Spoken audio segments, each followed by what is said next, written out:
I can't remember the song. Put it down below, y'all. But he had snuck Dumb Bitch in there. And I mean, we let that shit go.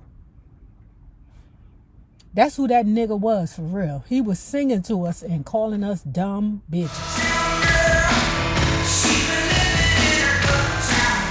Hey, y'all. I'm back. I had to run home right quick because my little sister wasn't feeling well. And whenever she's not feeling well, I like to be there for her as much as I can. And I put things in place so I can come home. And then I got this new fancy hybrid car. Y'all, it took me $50. $50, Nene? $50 to drive home, bitch. Okay? That's 600 miles, or close to 600 miles, bitch. $50. The journey with Ern felt like a whirlwind at first. A passionate escape that seemed perfect in its intensity. For days, we did not leave the hotel room. It was the first time in my life I had experienced such raw passion and sensuality, and I let myself get swept away. In those moments, nothing else mattered, not even the recent breakup that, in hindsight, should have left a bigger mark on my heart. Instead, Ern filled every empty space, leaving no room for second thoughts. 1 week in, Ern took me to a tattoo shop on South Beach. I was still glowing from the rush of being by his side, caught in the illusion that this was love. He manipulated me into getting his name inked below my belly button. At the time, I thought it was a bold proclamation of my commitment, a symbol of my loyalty. The tattoo read, Aaron's, a branding of sorts that I would come to realize marked his control over me. I believe I did it out of love, but now with distance and clarity, I see how quickly I had fallen into his trap. We had only just met, yet in my heart I was ready to commit fully. At 16, I was naive enough to believe that love meant surrendering every part of myself, that we could grow together, become one. But I did not know him, his likes, his dislikes, his quirks, or more importantly, his temper. Before I knew it, I was no longer living at home. I was traveling with him, meeting his family, staying in hotels, or with his father in Jersey. We moved constantly, as if we were always running from something. The signs were there, the control, the possessiveness, but I was too caught up in the fantasy to see them. He dressed me like a doll, told me how to wear my makeup, how to walk in high heels, even what color my hair should be. He was crafting his ideal version of me, molding me into someone who existed solely for his pleasure. You mean solely for his pockets?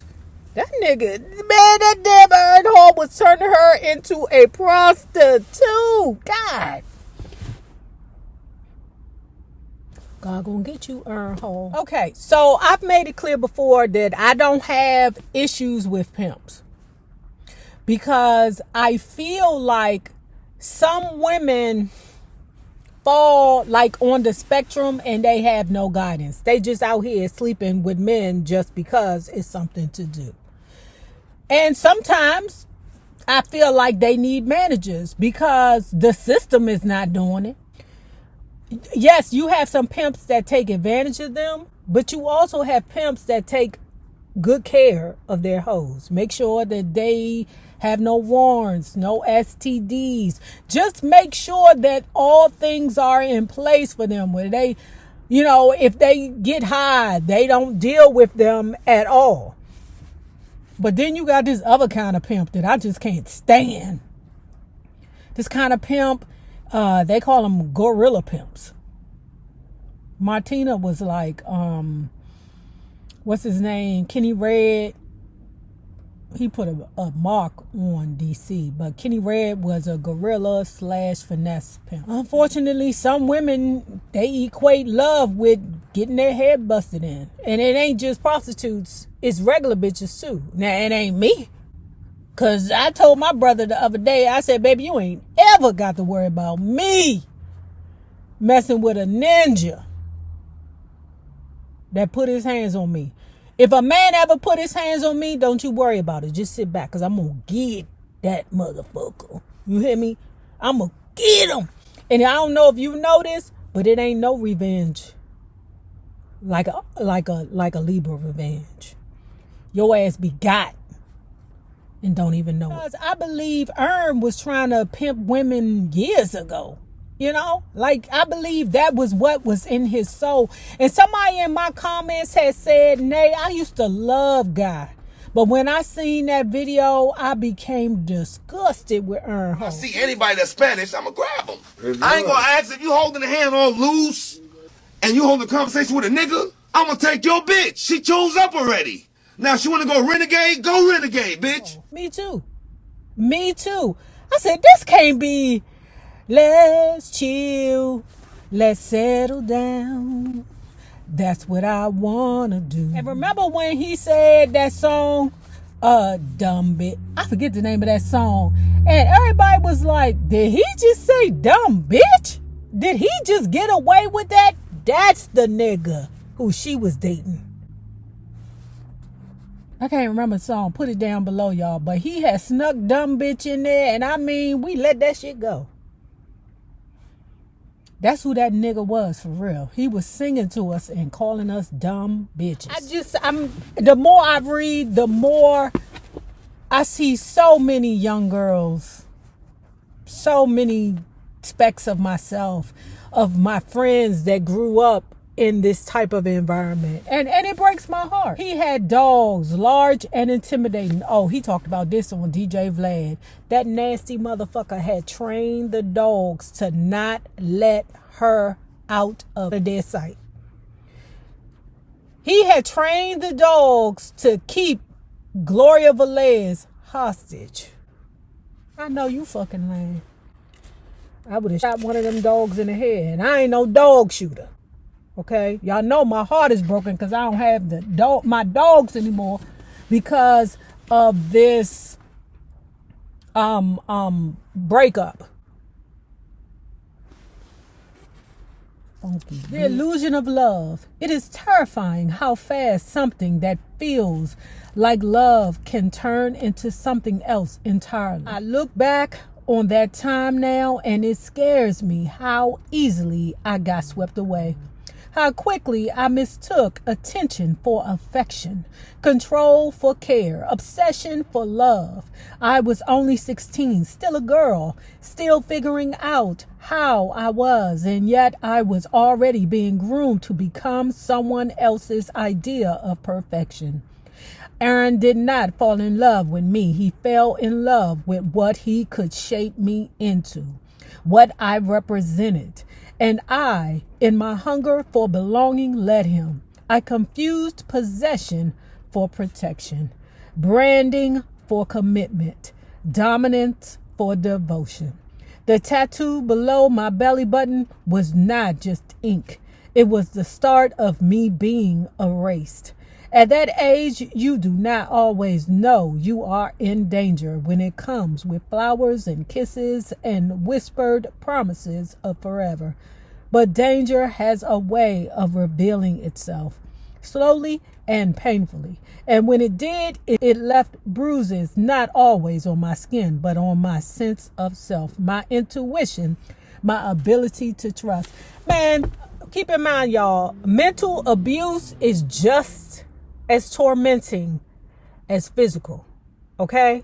So don't think it's okay just because a ninja ain't popping your ass. You know, if he's sitting around calling you a fat bitch and you know you only 110 pounds because he's starving you to death, that is just as brutal. Please keep that in mind. As the holidays approached, I watched him sink deeper into dark depression. His violent outbursts came without warning, like sudden storms that left me disoriented and broken. I did not have to provoke him. His anger could be triggered by anyone or anything. His friends, his career, frustrations, life disappointments, but I was always the one who endured the most of it. I became his outlet, his punching bag. After each assault, he would collapse into tears, begging for my forgiveness. He would tell me he loved me, that he would be better. It was a cruel cycle, rage, apology, and promises that would never be kept. He always made sure not to hit my face. Instead, he wore gloves when he beat me. I will never forget the time I asked why, hoping for some glimpse of remorse. His response was chilling. He said he did not want to leave fingerprints or marks. The way he said it with such arrogance, he was methodical, almost professional in his cruelty. I remember lying next to him, crying silently, wondering how my life had spiraled so far out of control. I used to be so strong, so full of fight, but now here I was, broken. I often imagined running, making a break for it when he left me alone in the hotel room. But he never truly left me alone.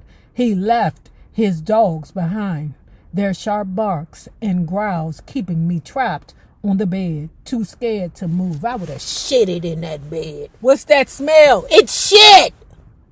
It's shit! I can't get out of the bed to take a shit! I was no longer living for myself. I was living to survive, to make it through each day without provoking his wrath. And in doing so, I was becoming a stranger to myself.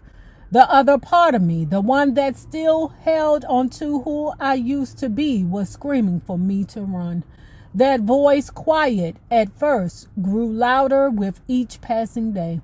It was the part of me that still believed I deserved better, that there was a way out, that I could reclaim my life before it was too late. But fear held me back, fear that he would find me, fear that he would hurt me in ways even worse than before.